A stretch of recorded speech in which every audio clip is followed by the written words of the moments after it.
Masih ingat Erlin Swastini, wanita kebal pas Pampres, di masa Jokowi kini menghilang di masa Prabowo. Pada masa Presiden Jokowi beragam video viral yang terjadi.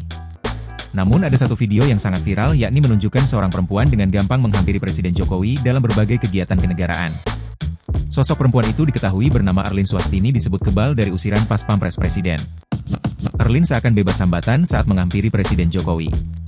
Dalam salah satu video viral itu, terlihat Erlin Swastini tiba-tiba muncul dari belakang rombongan Jokowi dengan jalan membungkuk. Warganet menyebut sosok Erlin Swastini merupakan wanita kebal pas Pampres. Sosok Erlin Swastini tentu memicu rasa penasaran warganet, siapa Erlin Swastini sebenarnya? Setelah ditelusuri ternyata Erlin Swastini bertugas sebagai mengurus bidang protokoler, pers dan media di pemerintahan Jokowi. Erlin Swastini dilantik sejak Juli 2019, menjabat sebagai Kepala Biro Pers Media dan Informasi Kedeputian Bidang Protokol, Pers, dan Media Sekretariat Presiden. Karena jabatan tersebut terjawab mengapa Erlin Swastini dengan mudah dapat berinteraksi dengan Presiden Jokowi tanpa disetop oleh pas Pampres. Netizen pun tampaknya sudah mengetahui alasannya mengapa Erlin bisa mendekati Presiden.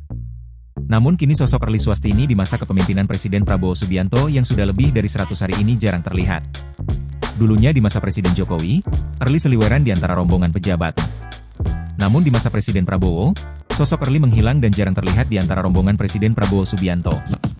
Belum diketahui, apakah Erlin Swastini masih menjabat sebagai Kepala Biro Pers Media dan Informasi Kedeputian Bidang Protokol, Pers, dan Media Sekretariat Presiden.